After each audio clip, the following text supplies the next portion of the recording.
How's it going, ladies and gentlemen? Data here, and welcome back to the Vancouver Canucks franchise mode here on NHL 24. Headed into episode number 5, the 2024-25 regular season, year number 2 with the Canucks. In the last one, we made a splash in the offseason, as at the draft we traded for the rights and then signed 2 big players, one being Sam Reinhart from Vancouver, a playmaker for our top 6, exactly what we needed. Coming off of a 73-point season with the Panthers last year, they didn't have the money to re-sign him and a bunch of other players, so they had to let him go. We acquired his rights. He did not want to sign long-term. We had a tough back and forth. We ended up signing him to a 1-year contract, paying him $8 million. So hopefully we'll be able to get him extended sometime during this season, but for now, it's a 1-year deal. If it doesn't work out, it's not the end of the world. It didn't cost a lot to acquire him, but we will try our best to keep him, especially if he delivers on his 87 overall playmaking status. Plus his 4.5-star shooting. Hopefully he'll be just what the doctor ordered for our top 6. On defense, a big hole was on the left side, and we acquired the rights to Noah Hanifin. We weren't sure if we were going to sign him. I didn't think that we had enough money, honestly, but we got his rights for just a 7th-round pick. I said, you know what? If it works, it works. If it doesn't, it doesn't. He did not want a lot, and he signed for 5 by 4.5. So $4.5 million for 5 years on Noah Hanifin to get him to play second pair on the left side. He definitely gives us a lot more confidence than if we had Carson Soucy there, no offense, who would have to go first pair if Quinn Hughes were to be injured. And then on top of that, we had good growth from the rest of our team. Kuzmenko's up to an 88, Höglander and Podkolzin both up to 82. On defense, Tom Willander ready to make the jump to the NHL as a 79 overall. I think there's a little growth from Demko as well, up to an 87, and other miscellaneous little 1 overall, 2 overall things here and there. By the way, we also signed Sam Steele in the offseason, or I should say we acquired him, as we made a small move with Dallas, and now he'll be a better option for us in the bottom 6.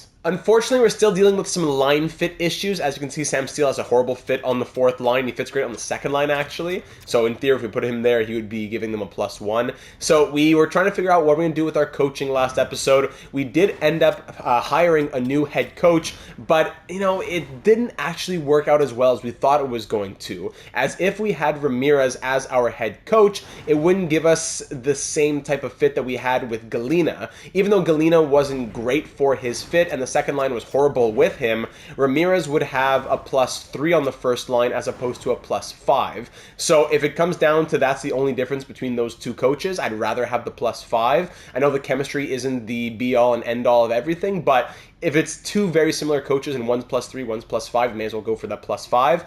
Plus, Galina does also roll 3 lines, which I prefer with this lineup. So although I do think we'll be rolling with Galina, we will be talking about the line combinations and some of the suggestions that the assistant general managers had once we dive into the comments. But for the most part, this is our lineup. Another question that we have is Aatu Räty, who is looking to make the jump like Tom Willander did. Last season was his first full year with us in Abbotsford in the AHL. 48 points, -21. Didn't do the greatest, but he is up to a 79 overall now. He has low elite potential, but he's listed as a depth forward. So with a roll 3 lines coach, playing on the 4th line essentially means that you're getting 6-7 minutes per night. Di Giuseppe, guys like that on the 4th line who we like, we trust, we don't need to see a lot of growth from, are more suited for those roles. So that is something that we'll think about in the preseason, absolutely. But before we can get there, let's dive into the aforementioned assistant general manager comments and see what we're going to kind of try and shape ourselves into headed into year number 2. So we'll start off with JJ Canyon, who said, good episode, Data. Some thoughts on the lineup. Forward coaches are definitely the meta in the game. I would definitely go with the forward coach regardless of chemistry. As for the lines, if I were you, I would run Kuzmenko, Pettersson, Reinhart, Höglander, Miller, Besser, Räty, Danault, Podkolzin, Studnicka, Steele, Oman. Then on defense, Hughes, Hronek, Hanifin, Roy, Soucy, Willander. That's what we have already. Good chemistry always looks good or even great on the surface, but in actuality, it doesn't always mean much. We've seen that before. If we're sticking to realism, Miller is not a right winger, Besser's not a left winger, and Stanley Cup winning teams don't just have good center cores, they have great center cores. Therefore, Danault should get first line penalty kill and maybe even second line power play, but then put him on the third line so that he's still happy with his ice time.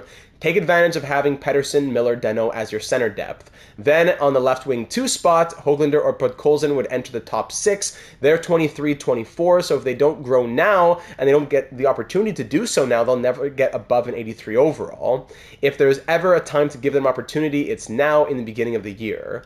As for Ratu, I would give him a chance. At his overall, he won't grow in the AHL, and I'm not sure he'd grow on the 4th line. Give him a chance to get acclimated to the NHL level and start him on the wing on his natural side and see how he does. Lastly, it seemed like you were leaning towards it anyway, but Willander's gotta be in the lineup. With the X factors and his role being top 60, there's no reason to play a 78 overall Max Lajoie there instead of him. This team's weaknesses have players who can grow into those roles, I believe. Give them the chance. Excited for the season. JJ, my friend, thank you for those thoughts. Now, JJ's not the only one to say, let's try Danault on that 3rd line and let's get Höglander or Podkolzin into that top 6. Let's even try Reinhart on the 1st line. Now, here's the thing. This is my thinking. Headed into year number 2, we're coming off of year number 1, which saw JT Miller on the 2nd line have a really bad season compared to what he's used to. 60 points while playing 1940 per night. If we want him to be worth the $8 million that we're paying him, we got to see what he can do at his best. So getting him onto the 1st line as a +5, I think has a lot of value. I know he's not a right winger, but he's a left-handed shot and he gives the line the +5. I wouldn't mind trying him out there, even though it's not naturally where he really goes. I don't think it's crazy to try him there. Meanwhile, on the 2nd line, Reinhart could come to the top line and maintain the +5. That's fine, but really it's more for JT Miller. Meanwhile, the 2nd line that struggled now gets Reinhart, as well as gets Brock Besser, who just had a career year last season, 67 points, and Philippe Danault can stay at 2nd line center to A, try and improve on last season's abysmal ±, -20, but 56 points, but B, he waived his no-trade clause to come from LA to Vancouver because he was unhappy being a 3rd line center who was getting penalty kill time. Here in Vancouver, he's a 2nd line center who's getting 1st unit penalty kill and 2nd unit power play. If we were to demote him to the 3rd line to begin just his 2nd season with the team that he waived his no-trade clause to come to, putting himself back in the same situation that he wanted to get himself out of, I think it would be upsetting to him. Even though morale is turned off, I think it would be pretty upsetting to him.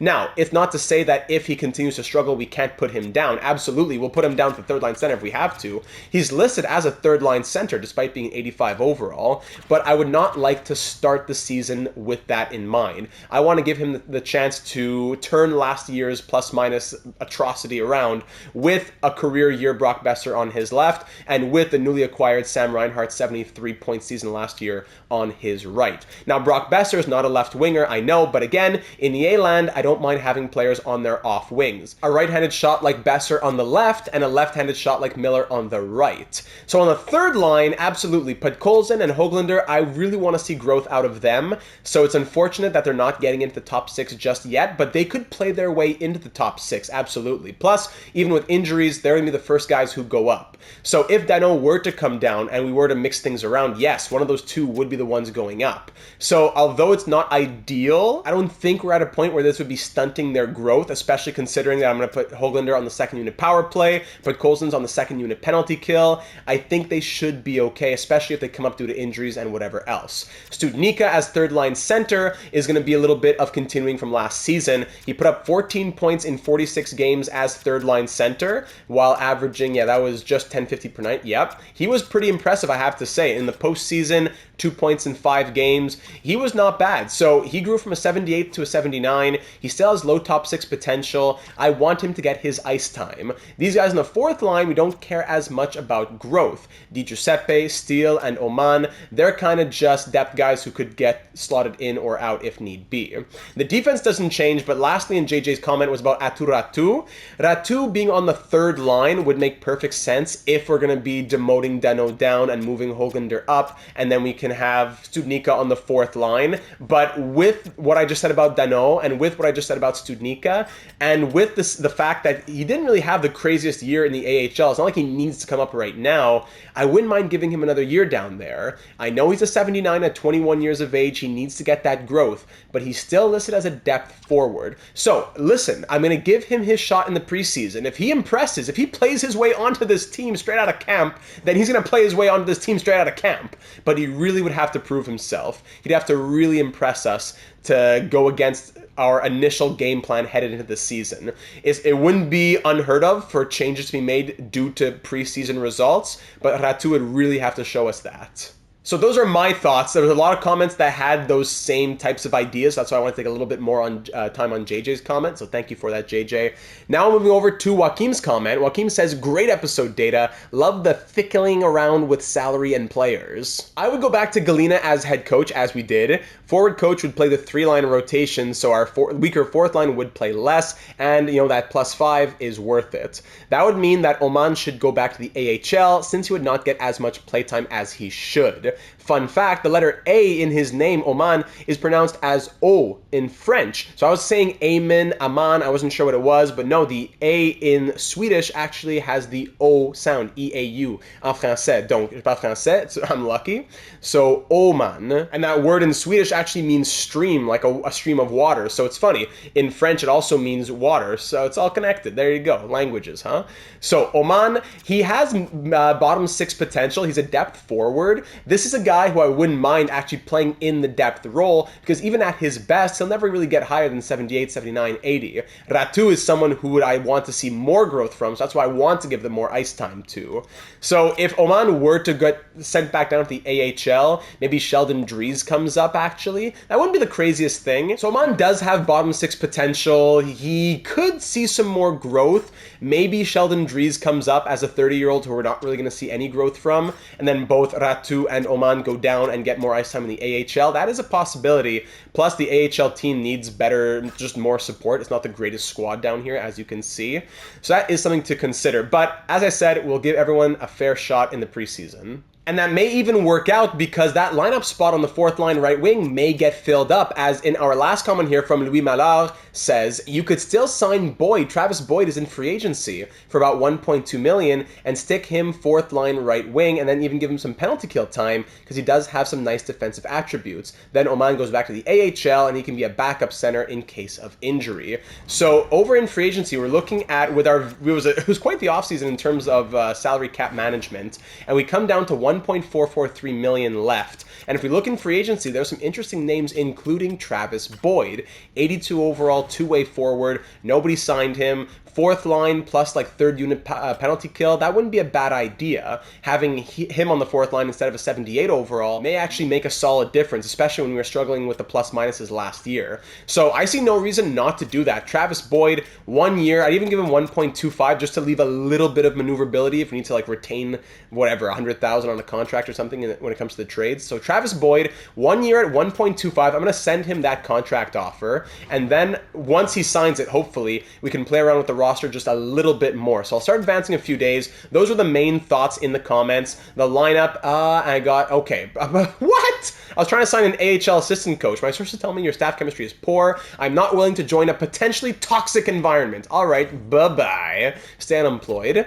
Advance a couple more days. Travis, there you go, extremely happy to accept your offer. A team that's destined for a good run in the playoffs. Travis knows where it's at. So let's go back to the edit lines. As I was saying, those were most of the comments, talking about the lineup and talking about taking a look at Travis Boyd. So if we go over to roster moves now, Aman, like I said, he'll get his chance in the preseason, but I don't think it's very likely that he sticks. Ratu's the guy who's, if there's anyone to stick, it would probably be him. So Travis Boyd will come up. We'll give it some experimentation in the preseason. I won't do it right now as we're still in the preseason, obviously, but he will go right here, 4th line right wing, and also 3rd unit penalty kill. So I'll do that all off screen as I simulate through the preseason. So that being said, I'm going to go ahead and zoom through the preseason now. What I'm going to do is just show you the results of each game along with the box score so you can keep track of who did what every game as well as where they were in the lineup for that game. So for the first game, we'll have the lineup as it was,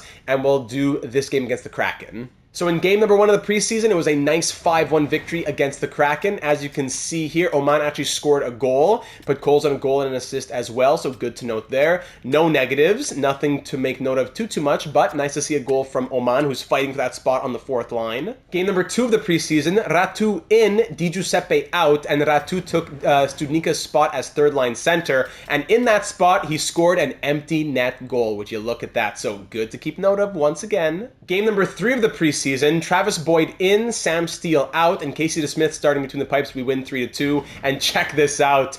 2 goals from Atu Ratu. 9:40 of ice time, and he scores twice. Both even strength goals. So he had an empty net goal last game on 2 shots, and now 2 goals this game on 5 shots. He is really trying to make a name for himself here. Even Travis Boyd got an assist. So you know what? For the next preseason game, I'm going to keep these lines exactly the same. Huge 9-1 win the next game against the LA Kings. Oh my goodness, what happened in this one? No one with even more than 3 points, but lots of multi-point scorers. Ratu had 1 assist. Studnica had an assist. Anyone else that we were looking out here? Oman, no points for him. Boyd, no points. But no one a negative, at least. Very good. Casey Smith, once again, getting a big win. And a +6 for Noah Hannafin. Oman out, Steele in, and Demko back between the pipes for a 3-2 victory the next night against the Calgary Flames. As we can see here, there was a goal from Studnica down the 4th line. He's still fighting hard. No other points from anyone else that we were looking. Actually, no, Sam Steele had an assist in under 7 minutes as he assisted the Studnica goal, I would assume. One of our first negatives here, as a few players ended negative. We've had a very strong preseason so far in terms of the plus-minus. Boyd out, Di Giuseppe in, and Ratu and Studnica swapped to their 3rd, 4th line spots, and it was a big 7-3 loss, our first loss of the preseason so far. Still 2 points from Quinn Hughes, who's been on fire. -2 from Roy and Hannafin, a bunch of negative ones throughout the lineup here. Ratu, I don't want these nights that might pop up where he plays only 5.5 minutes. If he were to play, I'd want him to be a full-time 3rd liner, but that would mean that Studnica is not getting as much ice time, which is not as optimal. For the last game of the preseason, we're going to look like this. Studnica, Steele, and Oman on the 4th line, and we'll give it to Smith the final start of the preseason. We are 5-1-0 through 6 games. Here's game number 7 against the Vegas Golden Knights, who are 2-4-0 in the preseason so far. 1-0 after 20, JT Miller. 2-0, JT Miller again, and it wraps up 2-1 the final, as we have a nice victory to end things off. 2 goals from JT Miller. Plus minuses, how did we look? -1s from Hannafin, Dano, Besser, Roy, and Reinhardt, unfortunately. Not a lot of anything from Studnica, Steele, the 4th line. Ratu, 2 shots through 13 minutes of play.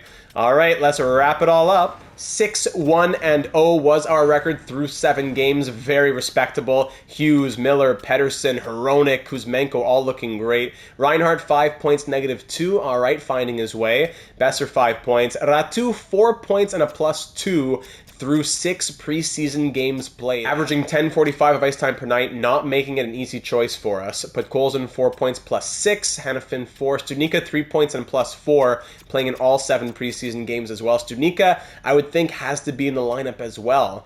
Dano, only 2 points and -1 from Dano. Buddy, you got to pick it up. Sam Steele, 2 assists in 5 games. Oman, 1 goal in 5 games. Boyd, 1 assist. And Di Giuseppe, nothing there. Goaltending was great. Yeah, both looked... Demko... that 1 7-goal game against the Sharks kind of ruined it, but both did well, honestly. They both did well. So at this point, I still think that Ratu won't stick with us for the entire season, but I think that he showed enough to get himself a 9-game trial to start the regular season. I think he showed enough. So if that's the case... I would say Di Giuseppe was the least impressive, but I would rather Oman goes down and gets ice time and Di Giuseppe stays scratched as opposed to Oman staying as 13th forward. So Oman will go down to the AHL, which is unfortunate, but it's not like he didn't do well. He can still find his way into the lineup this season, but I do have high hopes for him next year, as I do think that there is a roster spot for him as a full-time 4th liner of the future. But that being said, let's try and get his overall as high as possible while we still can. Studnica on the 4th line is what I don't like the most. Ratu, same thing. He's a centerman, but he has 60 face-offs, so I'd rather have him on the wing somewhere. But we'll try Studnica, Steele, and Boyd as the 4th line. Giuseppe will be 13th forward, and we'll try to find some special teams time for Studnica. And I suppose it'll be here. He already had it. I suppose it'll be here, centering the 3rd unit with Sam Reinhardt. He gets a +2 on that unit as well. but maybe I can find a little bit more. If we'll see after the 9-game point. We'll see after that, because he could still be our full-time third-line center. So we're not going to panic just yet when Ratu may not stick. We'll see what happens in the actual regular season.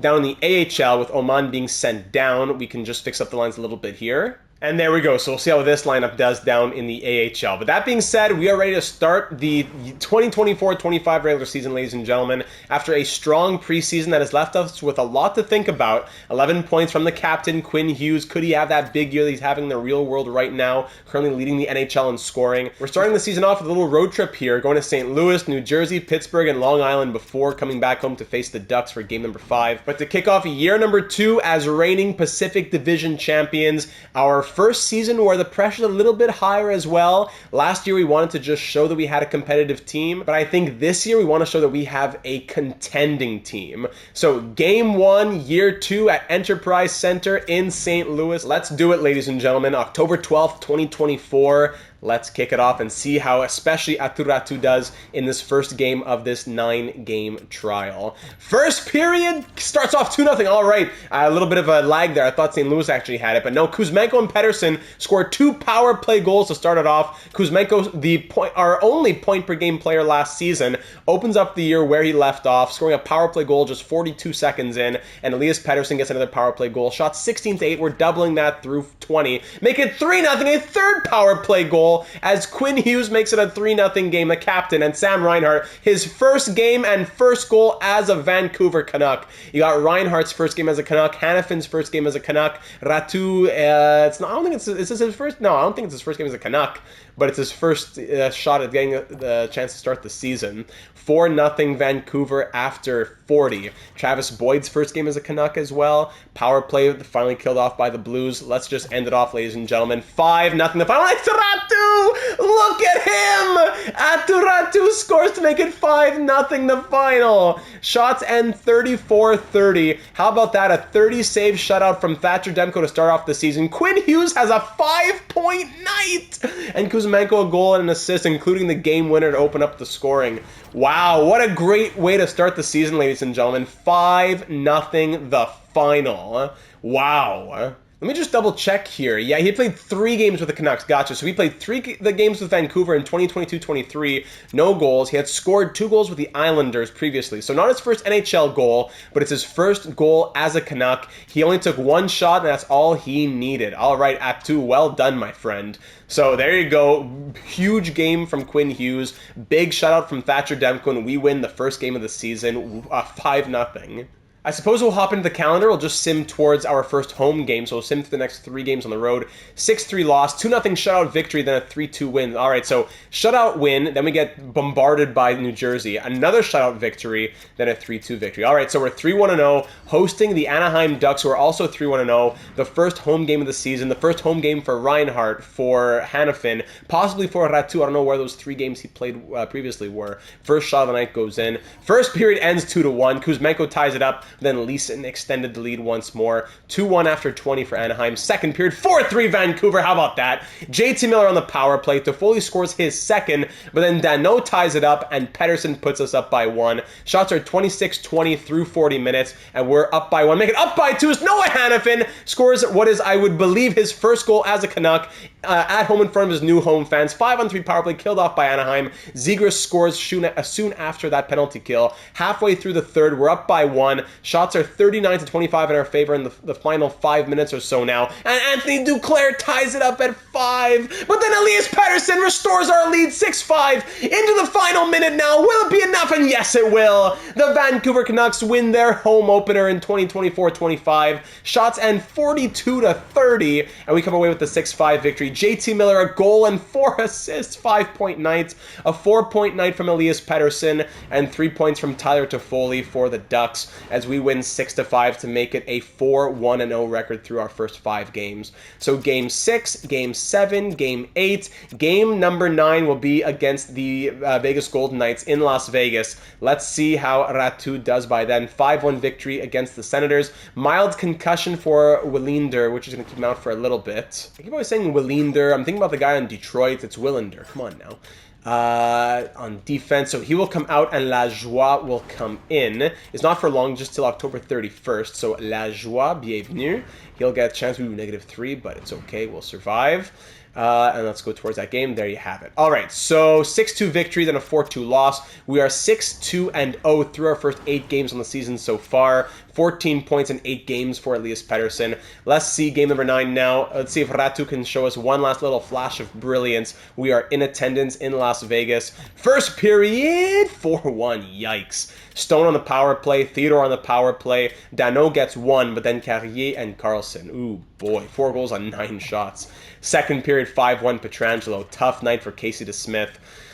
Oh, that's not going to help the plus-minuses for anybody. Here in the third period, can we get anything going? Even if it's just a couple goals here, just for a little bit of morale, even though we're getting outshot badly as well. Power play Vancouver, this could be a chance. That's killed off. Let's just call it there. 5-1 the final shots, and 38-26.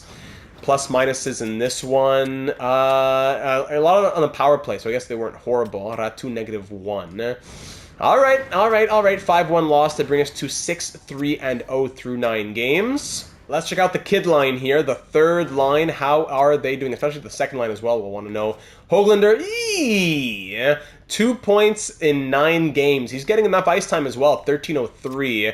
Ratu, that 1 goal. So since that goal in game number 1, in the next 8 games, he got 3 assists. Not horrible, but Colson 4 points in 9 games. Stunica has an assist, steal, -5, -3, woo. Second line, what's up now? Let's check it out. 5 goals from Reinhardt. Oh my goodness. +4, Danault +5, Besser +2, okay. And the top line, of course, they're firing on all cylinders. On defense, anything special for the plus-minuses? No, not Lajoie, that 1 game, 2 games, -3 for Lajoie. Oh my goodness. DeSmith did not look good, but Demko is looking very nice. So that's the question. This is going to be an executive call on my part. Does Ratu stick for the season? 4 points in 9 games is not horrible. It's a 37-point pace, which wouldn't be horrible for a rookie season. 37-point pace, nothing to sneeze at. But I wouldn't mind getting Stunica up to the third line center and then bring in someone like a Di Giuseppe or an Oman or a Dries to try and solidify the fourth line a little bit, because the plus-minuses here look atrocious. It's a tough call. No matter what I do, there's going to be people on both sides who have their arguments for it. Ratu, buddy, get yourself an apartment. Welcome to Vancouver. I'm going to say he sticks. I'm going to say let's do it. At 21 years of age, if he was 19 or 20, it might be a different story, but 21... growth is difficult in EA land, and the older they get, the harder it comes. So I'm going to say let's do it. Let's go for it. I don't know if he'll stay third line center. Maybe we'll move him around a little bit to the wing. But I'm going to say let's do it. Atu, you made your mark, buddy. Sam Steele, you're coming out of the lineup. Studnica's going to go fourth line center. Steele's coming out. I'm going to bring Di Giuseppe into the fourth line. Hopefully that does something. Studnica can stay fourth line center and third unit penalty kill, but I still want to get his ice time up a little bit. I know it's higher than the rest of the fourth liners, but I want to see more from Studnica. I really want to squeeze a little bit of growth out of him, get him maybe 80 overall or something before it's too late. That third line does need to improve. Höglander and Podkolzin need to improve as well. So Ratu, keep it up, buddy. I'm putting a lot of faith in you. Let's do it. Let's roll, my man. Let's go. Let's try and see if that 36, 37 point base can be maintained over the course of a full season. We're going to give him his rookie season. Willander is back, thank goodness. Lajoie, you are out of here. Willander being back is going to be a big boost for us. But I'm almost wondering if Reinhardt should be moved up in the lineup. 5 goals, 1 assist. He's a goal scorer here, it seems like. But I'm gonna stay the course for now. 9 games, small sample size. Let's see the first home game with Ratu sticking in the lineup. Does he have a little extra motivation in him? Kind of like a Zach Benson here in Buffalo in the real world. Let's go. First period, 1-1. Pettersson and Comfer scoring for their respective teams. Second period, 1-1 it remains. Shots 22-16 through 40. It's a tight one here in Vancouver. Power play Canucks opportunity here, and JT Miller gets the power play goal to put us ahead. Maybe Ratu gets power play time? I don't know. There's a lot of different permutations kind of swimming around my head. Halfway through the third now, power play Detroit killed off. Very well done. The shots are pretty even. There's Nick Patan tying it up late. Power play Detroit right after they tie it up. Momentum was in their favor. We got a huge penalty kill, and we're headed to overtime. Shots end 31-28 through regulation. Overtime now in Vancouver. 3-on-3 action into the final minute. We're headed to a shootout, and in the shootout, we come away with it. Elias Pettersson got the winner in the shootout. Thank you very much. JT Miller goal and assist. Marachek back in Detroit, by the way, making 31 saves. Demko made exactly the same amount at 31, but he made just a few extra in the shootout, and that got him the second star honors. Big victory. Let's get back into the calendar. I'm just going to sim to November 10th because that's when the next scouting assignment is due, but after that, we'll find somewhere else to simulate too. On the road, oh, thank you, Amateur Scout. On the road, 4-3 loss in Chicago, 4-2 win in LA, then a 2-1 loss at home against the Flames, 8-5-0 at the moment. All right, scout assignment done, back to it. Any team that we want to go see in particular? The Hurricanes have an 8-3-1 record. Let's go see them. We host the Predators and shut them out 2-0. We host the Avalanche and lose 4-1, then a 3-1 loss against Dallas. Here we go against the Hurricanes. We're 10-6-1. We are 9-7-0. Let's go first period. 3-0. That's what we like to see. Pettersson scores twice and Waugh gets one as well. Second period, 5-1. Mikheyev, of course, former Canuck Ilya Mikheyev scores, but Elias Pettersson completes the hat trick in 24 minutes and 35 seconds. How about that? And Danault gets one as well. We're up by 4 here in the third period. Let's call it, and there you have it. Shots and 40-30 for the Hurricanes. Huge performance from, I would assume, yes, Thatcher Demko, 39 saves, a hat trick for Pettersson, 3 assists from Kuzmenko. That first line is carrying us. 10-7-0 is our record through 17 games. Let's keep on simulating. I forgot we should have gone to see the Blackhawks, who eliminated us last season. They're 13-5-1 right now. Oh my goodness. Blue Jackets, Maple Leafs, Canadians, a lot of good teams out here. Actually, let's go see the Panthers. Sam Reinhart against his old team in Florida, back in his former home arena. 3-0 shutout. We're getting some good shutouts in the simulation. Whoa! Back-to-back 3-0 shutout victories, then a 3-2 win, and then a 6-2 loss in Detroit. 13-8-0 now in Sunrise, Florida, to take on the 13-10-0 Florida Panthers. Let's do it.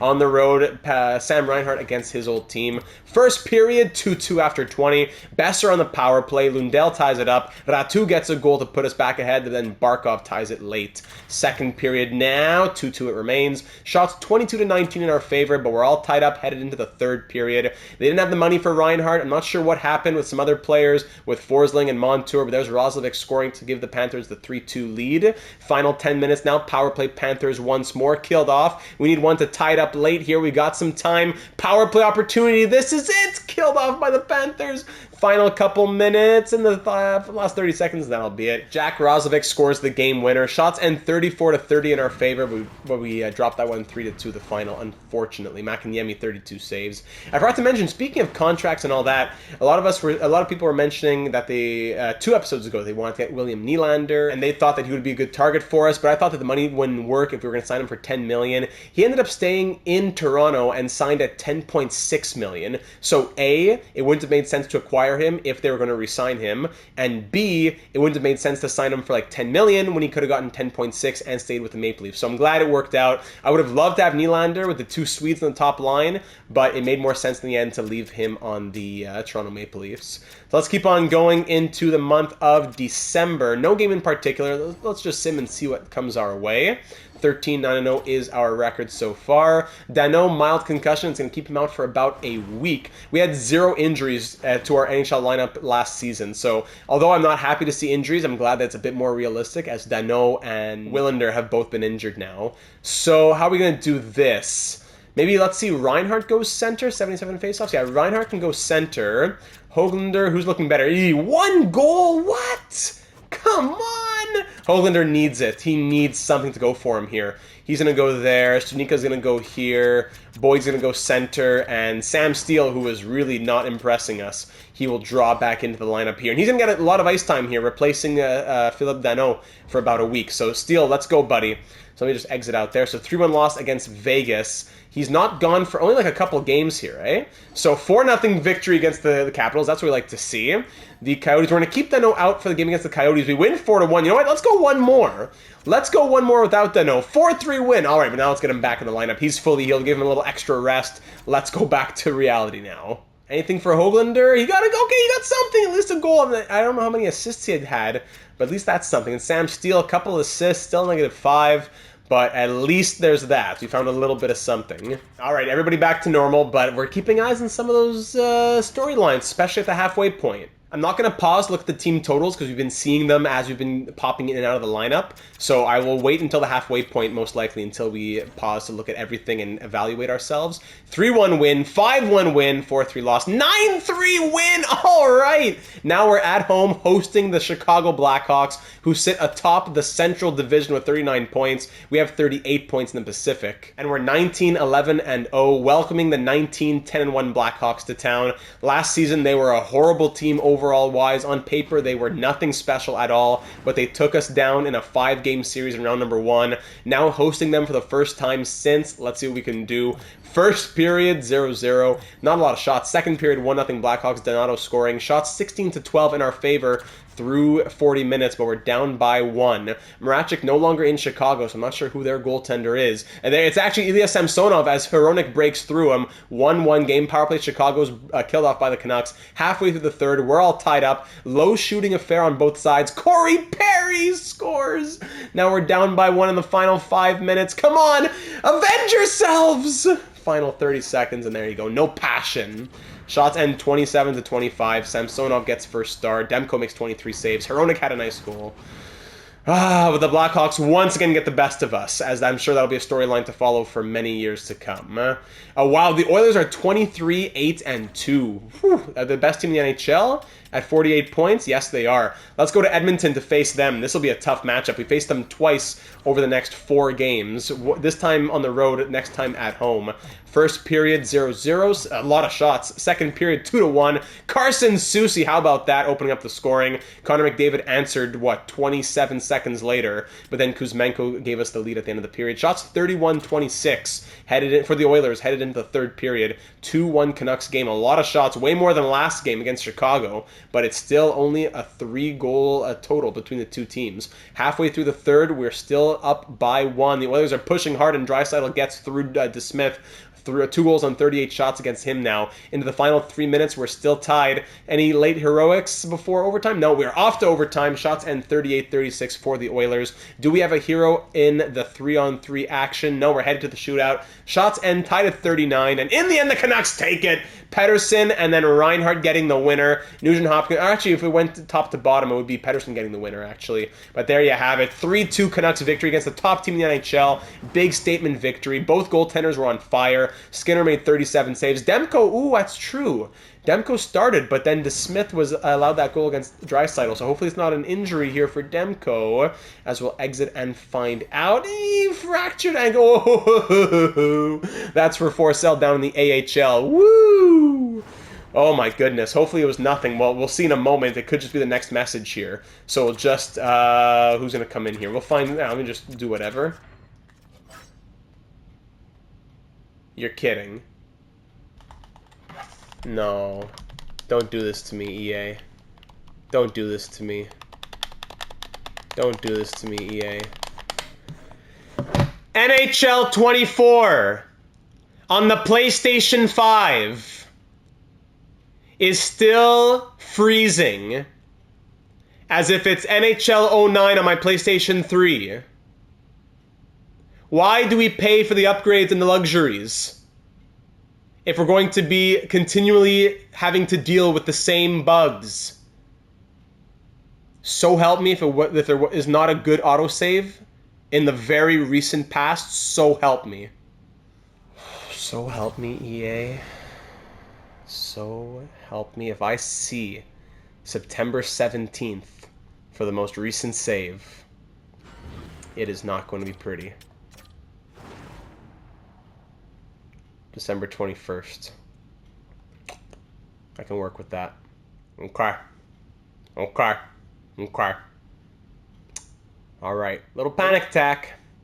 Just a little one. After our next game's on Christmas Day. Come on. Christmas Day 2024. A little bit of Christmas magic. Man, thank you, Santa. Come on now. Where were we? Did that injury even happen? Like, did I have to replace someone in the lineup? Like, what even happened? Is anyone injured? Is anyone injured? Do we retcon reality? Demko, are you okay? Demko's okay. AHL, are we okay? No. So, like, how come you weren't alerting me to that? Whatever. Okay, let's see what kind of... if it jams again for me now. If I try to put Gatcombe into the lineup. Gatcombe, Mac. Back out. Are we good? We're good. Scare for no reason. Okay, let's go to Christmas Day. Why not? Let's see a little Christmas magic on Christmas Day in Anaheim. Why not? Christmas Day 2024. Merry Christmas, everyone. First period, 1-0, Brock Besser. Second period, 2-1. JT Miller on the power play, then Trevor Zegras on the power play. We're up by 1 headed into the third period. Make a 2-goal lead, 3-1 game. 4-1 game, Besser second. Hannafin and Besser scoring twice here in the once apiece in the third period. Power play Anaheim killed off. Di Giuseppe, how about that? And it's 5-1 through 50 minutes. With the final 5 minutes, let's just call it there. 5-1 the final. Shots end 36-25. Christmas miracle, and we win 5-1. We'll sim through the Penguins. No thank you, St. Louis. That is a 4-2 victory. Now we want to see Edmonton again. After we beat them on the road in the shootout, we are now hosting them. We're 8-2-0 in our last 10. They're 4-4-0. So let's check it out. First period, they score on their first shot. Ryan, McDavid on the power play, then McLeod, but we did get one in there from Elias Pettersson. Shots are 12-11 in our favor, but we're down by 2. Second period, we're back in it a little bit there for the Deno getting us back in. Shots are 22-18, and we're down by 1 now.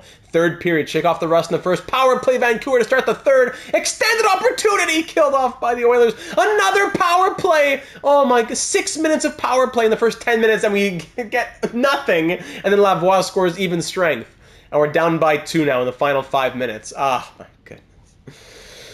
We used up all the Christmas magic here. Oh boy, 4-2 the final. All right, we'll take the regulation loss, and let's get back to the calendar. DeSmith has a torn groin. See you later, buddy.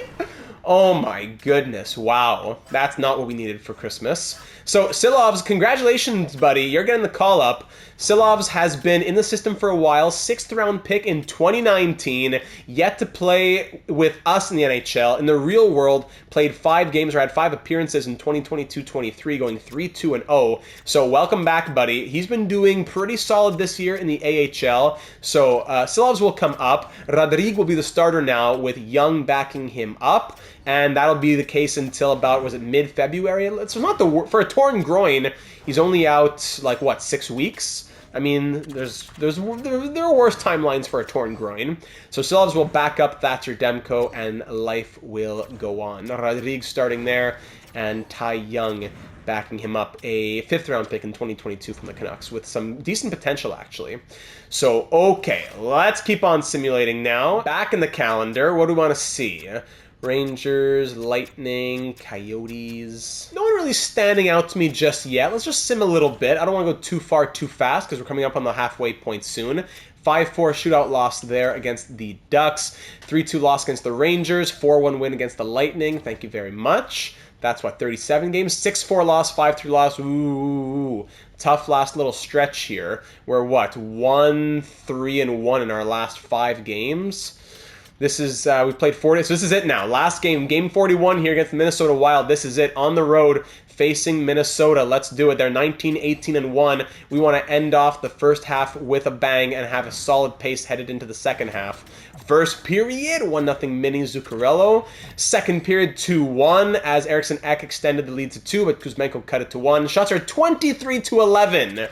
And we're barely in this game, even though we're more than doubling the shots. We kill off a Wild power play halfway, not halfway yet. We kill off another one. And then another power play from Maine. We just keep taking penalties. That's exactly what we need right now. They have enough chance to come back in the shots. Our own power play is killed off, and this little 2-1 scoreline will be enough to ruin. No, it's Quinn Hughes. Thank you, the captain. Thank you. The captain has a little bit of passion in his soul. Shots end 32-27 in our favor. 2-2 game. Final game of the episode. May as well hop into overtime. I would say quite confidently that this is probably some of the worst AI we've had in recent NHL games. I think the NHL 24 AI is worse than NHL 23 even, which is really saying something. But we'll take our gamble here and go in and check it out. Here we go. JT Miller. First unit's out. Elias Pettersson. He's going to get hit at center ice. Come on now. Miller gets bumped off as well. Kaprizov regains it. He has a little 2-on-0 chance here with Spurgeon. Big blocker save from Demko. Kaprizov back to the points. Eriksson Ek. Kaprizov circling around. Hold on, Quinn Hughes. He has a break. The captain in all alone. Quinn Hughes scores! Quinn Hughes! The game tying and the game winning goal goes to the captain. What a way to end it. Oh, that was fun. I'm glad we hopped into that one. Quinn Hughes. The game tying and the game winning goal. That is what a captain does. Well done, Quinn. Well done. With the game on his stick, he finds a way to push it through Jesper Wallstedt. I'm not sure how, but he found a way. Little forehand backhand or just not? I don't know how that went through, but we'll take it. Shots end 33-28. Demko stood very tall. He did very well, and will come away with a victory in game number 41. Thus, officially setting our pace at 48, 32, and 2, heading into the second half of the season. It's a tight Pacific division, so our record is good enough to put us 3rd in the Pacific, but then also 7th in the NHL. Very good to see there. We're scoring at 3.22 goals for per game, allowing 2.49. Our defense has been great. We're allowing the least amount of goals in the NHL. Very, very good to see that. Our power play of 17.7% is not at the top. It's pretty much smack in the middle at 17.7. And our penalty kill of 85.7 is among the best, at least. We're in the top, number 7? Yeah, 7th best penalty kill in the NHL. So that's good to see at least. The penalty kill is thriving. 5-4-0 in our last 10. Let's check out the points now. Kuzmenko is leading the way with 46 points, but JT Miller is also tied. So JT Miller, he is loving those first line minutes. That's exactly why I put him there. 60 points last year. Now he's on pace for 92. So I love to see that from JT Miller. Same for Kuzmenko, who had 82 last season. Quinn Hughes on pace for 88 points. Pettersson on pace for 84 points. Sam Reinhart on pace for 68 points. Lovely. Now, we have a bit of a division from them and the rest of the team now. So Brock Besser, 27 points. He scored 64 last year. Now he's on pace for, 54? Which wouldn't be horrible, especially considering that he moved down from the first line to the second line. But I'd still want to see a bit more on the power play from him. Yeah, all right. Hronek scored 54 last year. He's on pace for 40 right now. Philippe Danault scored 54 last year. He's on pace for something like 40 right now. Aatu Räty, in the end, we said that his pace was, 36 or 37 points? Well, he has maintained that, as through 41 games, he's still on a 36-point pace. So, hats off to you, my friend. Keep doing what you're doing.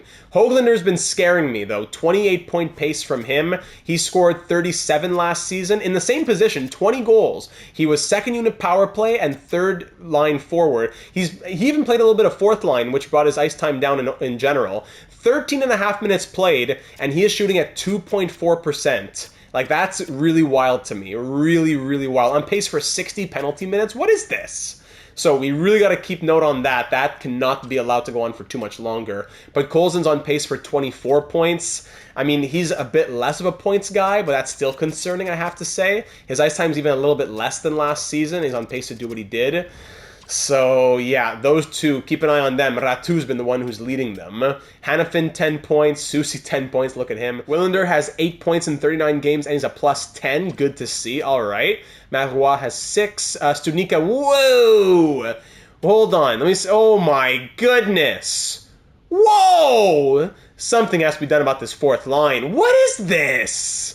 Studnicka, 5 points, negative 14. Di Giuseppe, 3 points, negative 7. Boyd, 3 points, negative 16. We signed this guy to be someone we could count on defensively. Two-way forward, 82 overall, negative 16 with 3 points. No. Major changes are coming to the bottom 6, especially to the fourth line. The number one thing changing is going to be that fourth line. But on top of that, we need to see some changes on the third line as well. Oh my goodness. The goaltending now has been incredible. Thatcher Demko, 15-12-1 with 4 shutouts, a .927 save percentage, and 2.2 goals against average. He really learned his lesson. There was a fire in him after he got embarrassed and chased out of the crease during the postseason. He really turned it around so far this year. DeSmith was doing well also, 9-4-0 with 2 shutouts of his own. We have 6 shutouts through our 24 victories. .911 save percentage, 2.69 goals against. Silov's one start, it looks like, 5 goals on 29 shots. Not ideal, but you'll just keep doing your best, buddy. Looking in the entire NHL, if we look at minimum, let's say 20 games played according to save percentage, actually Mackenzie Blackwood looks great, but Demko I would say is at the top here if you factor in the goals against average as well and the shutouts. If we look at scoring in the NHL, if you're curious, McDavid 66 points. Wow, finally a good sim for McDavid and Draisaitl here. That's why they're doing so well as a team on top of that. And defenseman, if you're curious right now, 44 points. Quinn Hughes leading the NHL with 44. Love to see it. And for rookie skaters, Ratu's not too far behind, but Shane Wright, Leo Carlson, those guys are at the top here. But Ratu is not too far behind. But yeah, some changes will absolutely have to be made. Absolutely. If we just check out the lineup right here, just remember this is how the lines are looking. If you have any thoughts on that, let me know. On the power play, this is our first unit with the +5, and then our second unit here with 0 actually as the chemistry factor. And then on the penalty kill, this is our first unit, this is our second unit, and this is our third unit. Feel free to leave any suggestions on all of that. Of course, the goaltending is what it is. And down in the AHL, if you're curious about the AHL, our record right now is, drumroll please, 14, 15, and 2. Oman leading with 23 points in 31 games. Yeah, not great in Abbotsford. Oh, and also, now that we've passed January 1st, we can go check out what these players would want for extensions. So if we look at all expiring here, so Kuzmenko currently making $5.5 million. If we wanted to extend him right now, he's looking at $9.175. I would think a fair number is likely around $8 million for Kuzmenko, $8.5 million. So I'd want to get him a little lower than $9.175. Keep in mind, we also have $12.948 in extension dollars, so someone would have to be moving out here. Sam Reinhart, if we want to keep him, he wants 8.9. Yikes. 6 years is also a lot. Let's say we did 5 years on Sam Reinhart. We could probably get him down to 7.55. But even then, 7.55 on Reinhart. Then 85% of Kuzmenko would be around 7.8 if we're really going to try to go to as low as we can go. That would be 15.35 million about. We don't have that right now. We have 12.948 in extension. So we have to keep in mind, if we want to re-sign Kuzmenko and Reinhart at these dollar values or so, we'd have to look into next year's contracts, who would have to move out at that price. Maybe Matt Waugh. And Carson Soucy currently has a no-trade clause, but as of July 1st of 2025, he would have a 12-team no-trade list. Yeah, then not a lot of money elsewhere to gather from. Even the Ratu would need a contract. Studnicka would need a contract. They want to start getting paid. Yeah, this is not going to be easy. Someone's going to have to move out. We got to essentially pay the piper on the $4.5 million plus on OEL. And, well, by the way, Elias Pettersson has high franchise potential? I just noticed that. Whoa! It doesn't get higher than that. High franchise potential. Okay. All right. Wow. And then even if we look at the goaltending, Casey DeSmith would want a contract, so Stilovs would probably have to be our guy next season, because DeSmith, maybe we should sign him right now. DeSmith wants like league minimum, almost league minimum. Should we extend DeSmith right now? Probably. So keep that in mind. All those extension thoughts, keep all of those in mind. Last thing that we got to look at before we call it a halfway point would be the trade blocks around the NHL. If anybody pops into your mind for right now or for closer to the deadline, please let me know. So some mostly prospects on the block here in Anaheim. Arizona Coyotes, Schmaltz, Moore, Kerfoot, Tierney, Bugstad. Bruins prospects including Beecher. Sabres, Clifton, Chatfield, who we had last season, and other pieces. Calgary, mostly younger pieces there, some prospects. Hurricanes, prospects. Blackhawks, younger pieces / prospects. Nobody for the Avalanche. Blue Jackets, Severson, Pacioretty, Jenner, Heinen, Fogle, Corrali, and Goodbranson.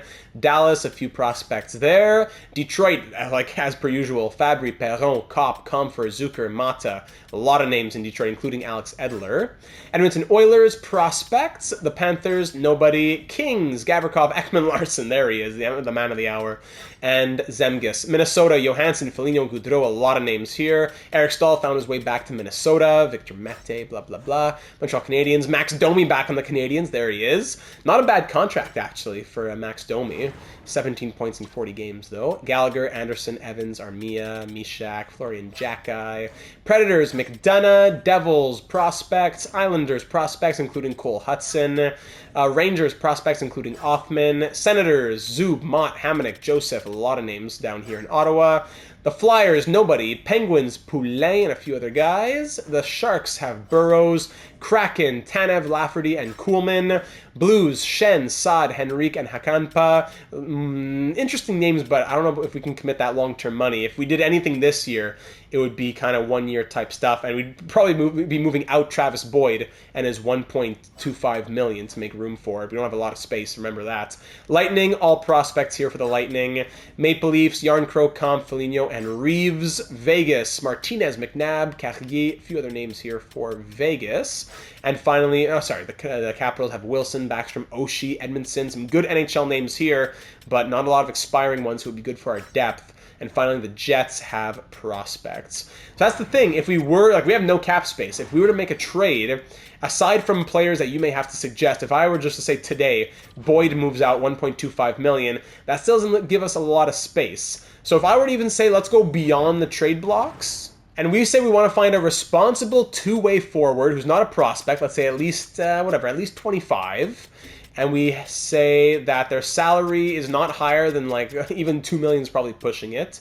They're signed for at least 1 year. Well, that just takes off out any RFAs, but that doesn't really change anything. And then their overall, let's say, is in that 80 to 82 range. Who do we get? 80 to 82. We got 41 results. And if we sort by overall, if we sort by salary here, we can see some guys at the bottom like Cogliano, VC, Nieto, Lundstrom. This is kind of the same constraints that I used when I got Sam Steele. So yeah, a few names out here of those 41, if any really pop up at you. We can always do some more research, so feel free to let me know if you want to, in the comments on YouTube or on Discord, if you want to know more about a player in particular, like how their stats look, just let me know and I will go ahead and do that.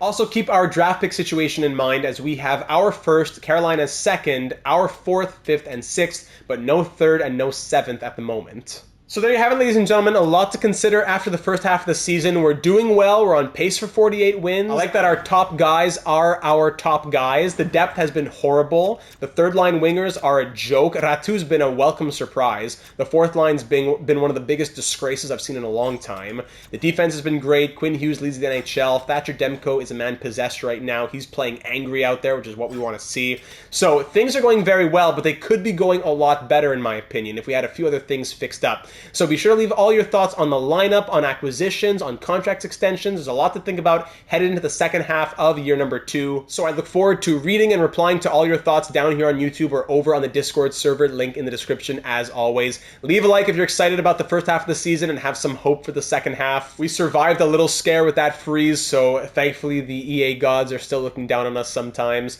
Who do you think will lead the team in points in the end? Will it be Kuzmenko, Miller, or Pettersson? Leave your predictions. And of course, subscribe if you haven't already to be made aware of all of our uploads here on the channel, including our 2 franchise mode series that are going on right now, our recorded Canucks series, and our live San Francisco Starfleet expansion franchise mode series, which we are doing live every Thursday evening at 7 p.m. Eastern, so we'd love to have you join us there as well. Ladies and gentlemen, once again, thank you for taking time to watch. I'm looking forward to all of your thoughts and seeing you again in the next one as we continue to march towards more success here in year number 2 with the Canucks.